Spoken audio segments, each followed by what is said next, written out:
as Ms. Mendez has refused to vacate the property and has refused service in her room. We're both here as a special appearance to only challenge jurisdiction. And so are you asserting that just by virtue of you being a trust, that this court doesn't have jurisdiction in this matter? All right, let's do position, which is going to be 30 on my calendar, that Mendez.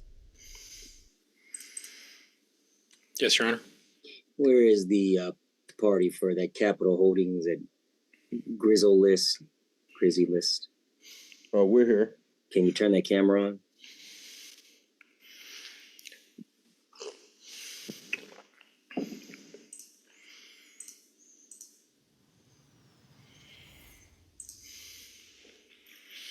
Great. Can you turn the light on in wherever room you are? Yeah. Yeah, I mean, listen, this is court. I don't know why people be acting otherwise. Okay. Are you laying down? Can you sit up? Yeah, I am. I don't feel too good. I know, but I can't see you too good. All right. You know? And what's your name? I would be part of the others. So I'm Ryan Clayton McClendon, TTEE. Okay, and you live there? I'm with Madrona Michelle Payne Mendez, TTEE. All right, let me just get you under oath so we can go through it, okay? All right. Can you raise your right hand? Physically able to do so. Swear or affirm to tell the truth under penalty and perjury of the law? Yes. All right, excellent. All right, counsel, Attorney Lyon, let me just ask you a couple of questions regarding this matter, and I'll, of course, ask some questions of you as well. Mr. If you can just keep your camera on, don't, no reason to back and forth. We're doing the hearing. All right, so, counsel, is this a written lease with Miss Miranda Payne Mendez? It's an agreement to stay, Your Honor. The property located at 4 Road that operates as a Sonesta extended stay hotel. I see. This is an extended stay. Okay. And so Ms. Mendez agreed to a rate of $99 per day plus additional state and federal tax. At the time that she came onto the property, that would be May 30th, 2025. Okay. And since that time, there's been no monies paid, is what you're saying? There have been payments. The last payment made was July 13th, 2025. Ms. Mendez paid consistently between May 30th and July 13th, at which point all payments stopped. My client sent a notice of obligation to pay on July 16th, to which no response was made. And then we sent an additional letter that I drafted on July 28th, 2025. And there have been no payments since July 13th. Okay. All right. And this gentleman, you guys have ever either accepted money or had any communication with Mr. Orion, TT, the trust here?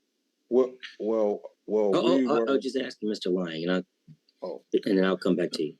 Okay. My client's aware that Mr. McClendon was staying in the room with Ms. Mendez. The trust issue was brought up upon service of the dispossessory summons to my client, where I believe it was Mr. McClendon indicated to the individual who served him and then later to the desk clerk that it should have been a trust that was staying at the property, but at the time of registration and since no time since then was a trust substituted for the individual who registered.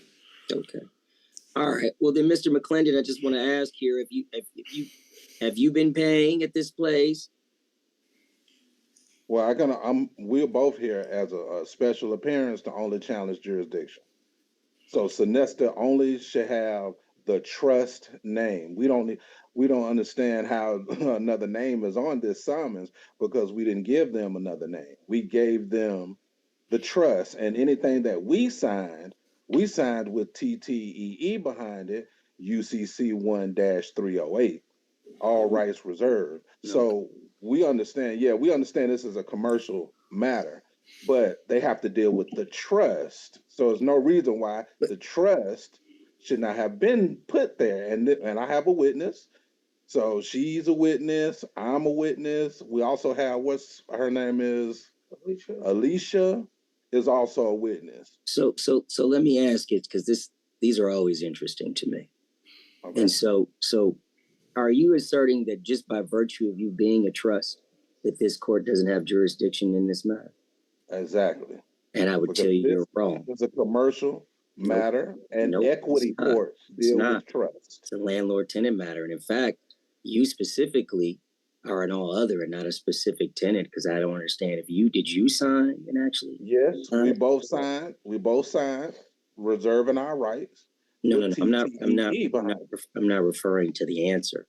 I'm referring to the actual initial agreement to rent this particular, or not rent, but to stay in this particular Sonesta.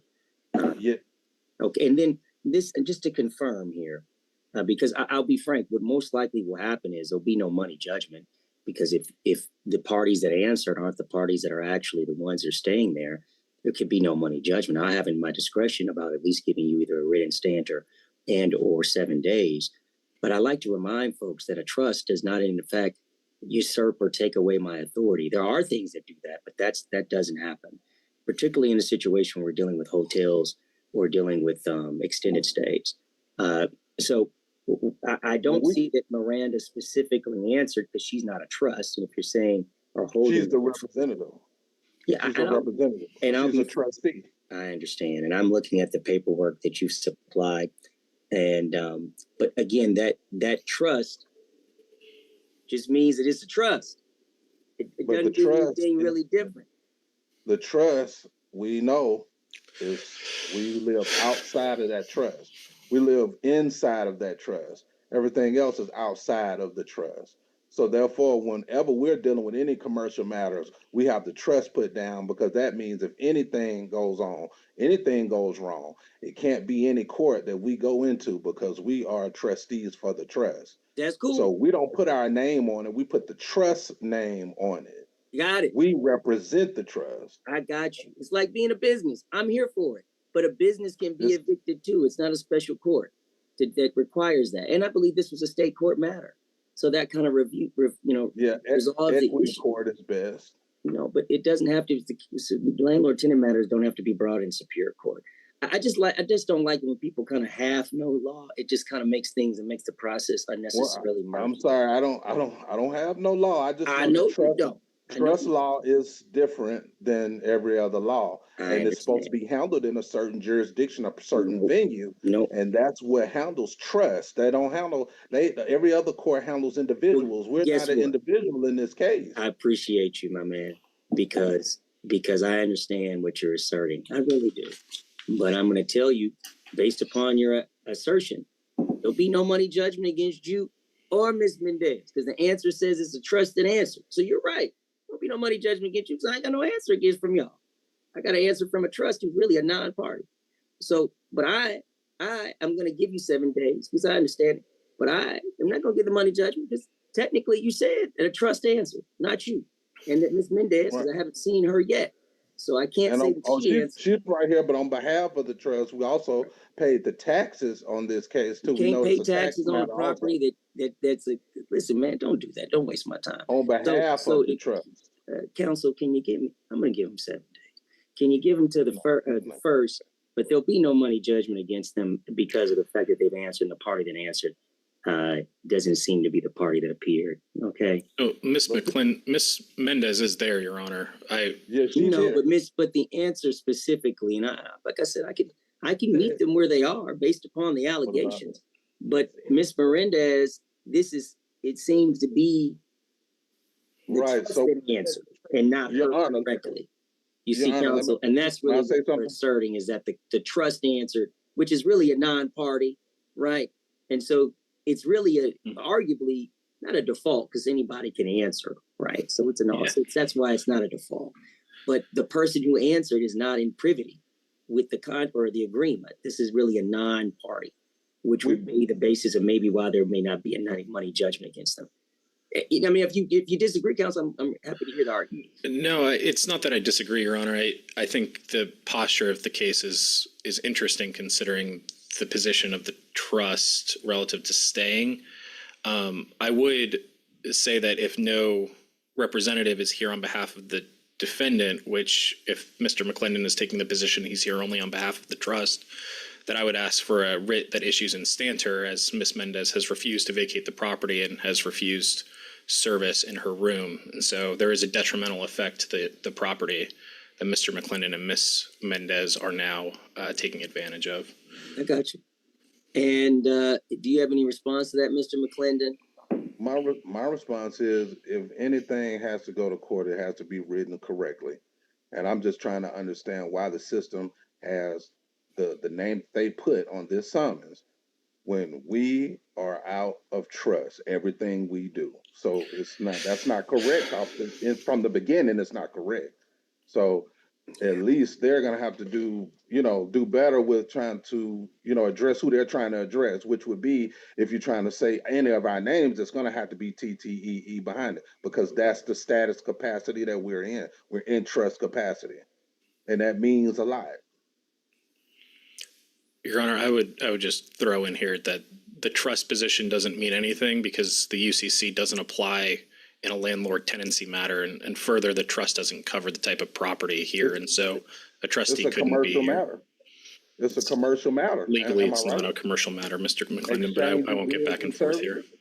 So exchange of goods and services, this is Well, a service. Mr. McClendon, let me ask you, if Miss Mendez doesn't show up on my screen, I'm going to give it. She's right here. Let me see her. Let me see her. Raise your right hand. I need to confirm who you are. Swear or affirm to tell the truth under penalty and perjury of the law? I do. All right, what's your name?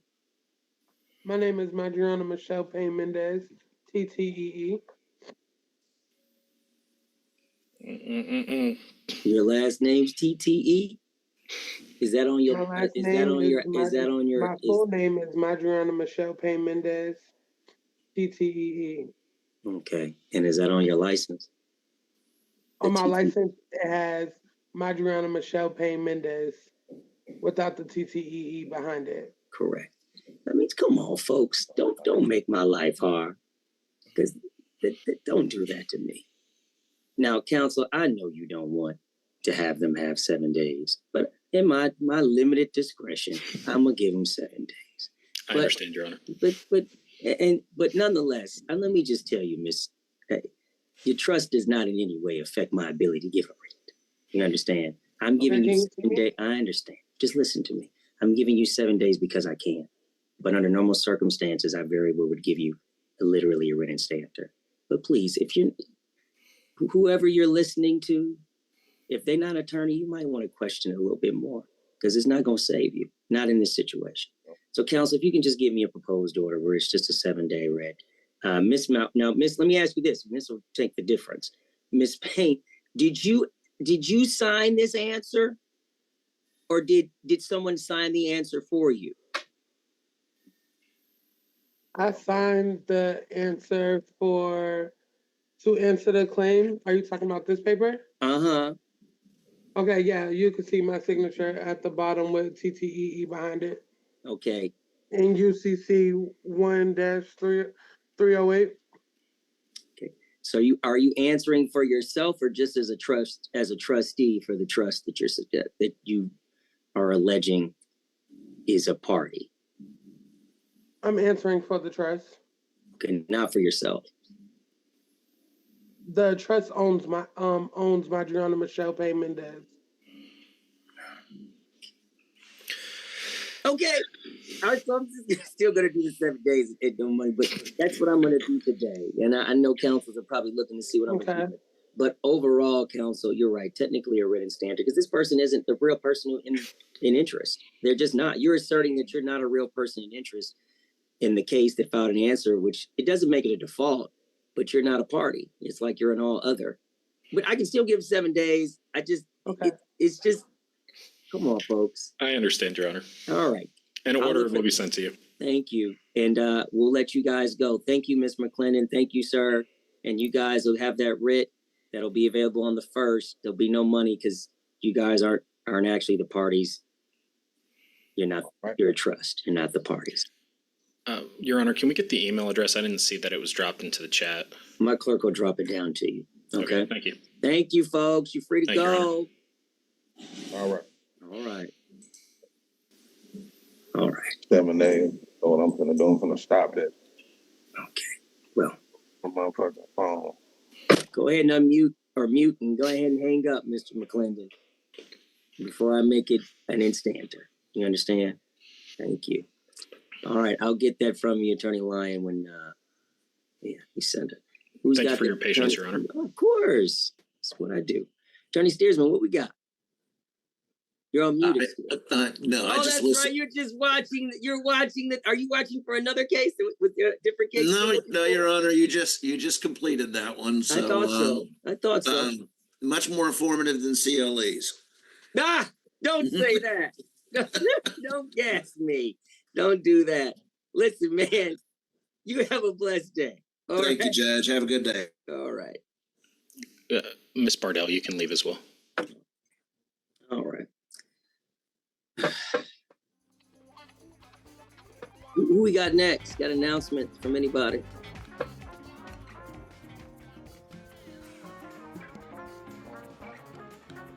If you're involved in a dispute with another party such as this and you just can't seem to work it out, don't resort to taking the law in your own hands. We'll hear the litigants' reaction after these messages. All right, thank you very much. Officer Bell's waiting for you, and that will bring this case to a conclusion.